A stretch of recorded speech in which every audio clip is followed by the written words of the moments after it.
IVF അഥവാ in vitro fertilisation ഇന്ന് സമൂഹത്തിൽ വ്യാപകമാവുകയാണ്. കുട്ടികളെ സ്വീകരിക്കാൻ IVF രീതി സ്വീകരിക്കുന്നവരിൽ പല ക്രൈസ്തവരും ഉണ്ട്.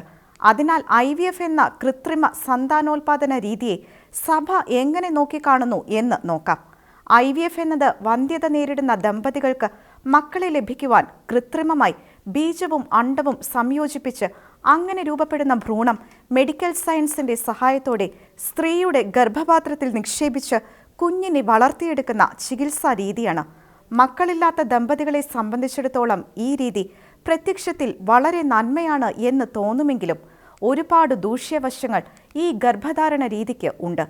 ഒന്നാമതായി, IVF വിവാഹ ജീവിതത്തിന്റെ അവിഭാജ്യ ഘടകമായ ലൈംഗികതയും പ്രത്യുൽപാദനത്തിലൂടെയുള്ള തലമുറകളുടെ നിലനിൽപ്പും എന്ന അടിസ്ഥാന വിഷയത്തിലേക്ക് കടന്നു ചെന്ന് അതിനെ രണ്ടായി വേർതിരിച്ച് കാണുന്നു. ദമ്പതികളുടെ സ്നേഹ സംയോഗത്തിലൂടെയുള്ള മക്കളുടെ ജനനമെന്ന ദൈവസങ്കല്പത്തിന് IVF എന്ന രീതിയിൽ ഒരു സ്ഥാനവും ഇല്ല. ഈ സംവിധാനത്തിൽ കുഞ്ഞുങ്ങളുടെ ജനനം സ്നേഹത്തിൽ നിന്നല്ല, മറിച്ച് വൈദ്യശാസ്ത്രത്തിന്റെ ഇടപെടലിലൂടെ മാത്രമാണ് സംഭവിക്കുന്നത്. എന്നാൽ തിരുവചനം പറയുന്നത് മക്കൾ ദൈവത്തിന്റെ ദാനമാണെന്നും അത് ലഭിക്കുന്നത് മാതാവും പിതാവും തമ്മിലുള്ള സ്നേഹ സംയോഗത്തിലൂടെയാണ് എന്നുമാണ്. ഈ ദൈവിക ദാനം ഏറ്റുവാങ്ങേണ്ടതോ ഓരോ മാതാപിതാക്കളും ദൈവകരങ്ങളിൽ നിന്നും. തീർച്ചയായും വൈദ്യശാസ്ത്രത്തിന്റെ സഹായത്തോടെ സംഭവിക്കുന്ന ദൈവിക ഇടപെടലുകളെ സഭ അംഗീകരിക്കുന്നുണ്ട്. പക്ഷേ അത് വിവാഹമെന്ന കൂദാശയുടെ ധാർമ്മിക മാനങ്ങളിലേക്ക് കടന്നു കയറുമ്പോൾ അത് അംഗീകരിക്കാൻ സഭയ്ക്കാവില്ല. രണ്ടാമതായി, ഈ ചികിത്സാ രീതിയുടെ ഒരു തെറ്റായ വശം കൃത്രിമ സംയോജനത്തിനായി വേർതിരിക്കപ്പെടുന്ന ബീജവും അണ്ഡവും ഉപയോഗിച്ച് രൂപം നൽകുന്നത് അനേകം ഭ്രൂണങ്ങളാണ് എന്നതാണ്. ഈ ഭ്രൂണങ്ങളെല്ലാം തന്നെ പുതിയ ഒരു കുഞ്ഞായി വളരുവാൻ കഴിവുള്ളവയാണ്. ജീവനുള്ള അനേകം ഭ്രൂണങ്ങൾ ഇവിടെ അങ്കുരിക്കുന്നെങ്കിലും അവയിൽ ഒന്ന് മാത്രം തിരഞ്ഞെടുത്ത് ബാക്കിയെല്ലാം നശിപ്പിക്കപ്പെടുകയാണ്. ഇങ്ങനെ നശിപ്പിക്കപ്പെടുന്നത് ഓരോ ജീവനുകളാണ് എന്നതിനാൽ ക്രൈസ്തവ വീക്ഷണമനുസരിച്ച് അത്തരം പ്രവൃത്തികൾ തീർച്ചയായും പാപകരമാണ്. അപ്പോൾ കുഞ്ഞുങ്ങളില്ലാത്തവരുടെ വേദനയ്ക്ക് സഭ ഒരു പരിഗണനയും നൽകുന്നില്ലേ എന്ന സംശയം ന്യായമായും ഉയർന്നുവരും. തീർച്ചയായും അവരുടെ വേദനകളിൽ സഭ അവരോടൊപ്പം തന്നെയാണ്. ഇത്തരം വേദനകളിലൂടെ കടന്നു പോകുന്നവരോട് സഭയ്ക്ക് പറയാനുള്ളത് ഇവയാണ്: ദൈവമറിയാതെ നമ്മുടെ ജീവിതത്തിൽ ഒന്നും സംഭവിക്കുന്നില്ല. ഇത്തരം വേദനകളിലൂടെ കടന്നു പോകുന്നവർ അവരുടെ സഹനങ്ങൾ ഈശോയുടെ കുരിശിനോട് ചേർത്ത് വെക്കണം. അപ്പോൾ അത് രക്ഷാകര മൂല്യമുള്ളതായി തീരും. മക്കളില്ലാത്തവർക്ക് അവരുടെ ആ ദുഃഖത്തെ മറന്ന് സന്തോഷമായിരിക്കാൻ ഒരു വഴിയുണ്ട്.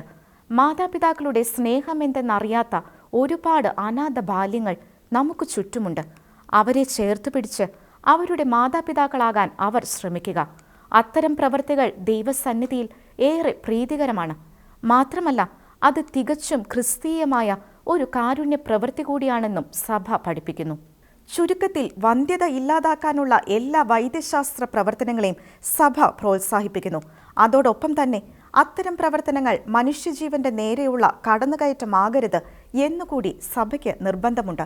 അത്തരം ചികിത്സാ രീതികൾ വിവാഹത്തിന്റെ അടിസ്ഥാന ധാർമ്മിക വശങ്ങളെ മറികടക്കരുതെന്ന് സഭാ പഠനങ്ങൾ കൃത്യമായി ഓർമ്മിപ്പിക്കുന്നു. പിതാവായ അബ്രാഹത്തെക്കുറിച്ച് വിശുദ്ധ ബൈബിൾ പറയുന്നത് ഇങ്ങനെയാണ്: അബ്രാഹം വിശ്വാസത്തോടെ കാത്തിരുന്ന് വാഗ്ദാനം പ്രാപിച്ചു. അതുപോലെ വിശ്വാസത്തോടെ പ്രാർത്ഥനയിൽ ദൈവിക ഇടപെടലിനു വേണ്ടി കാത്തിരിക്കുന്ന ദമ്പതികളുടെ ജീവിതങ്ങളിലും അത്ഭുതകരമായ ദൈവിക ഇടപെടൽ സംഭവിക്കും എന്നതിന് നമുക്കിടയിൽ തന്നെ ജീവിക്കുന്ന എത്ര പേർ സാക്ഷികളാണ്. അതിനാൽ മക്കളില്ലാത്ത ദമ്പതികളും അബ്രാഹത്തെ പോലെ വിശ്വസിച്ച് പ്രാർത്ഥനയിൽ ആശ്രയിക്കട്ടെ. നീണ്ട 25 വർഷത്തിന്റെ കാത്തിരിപ്പിനൊടുവിൽ ഇസഹാക്ക് എന്ന വാഗ്ദത്ത പുത്രനെ അബ്രാഹത്തിന് നൽകിയ ദൈവം അവരെയും അനുഗ്രഹിക്കും.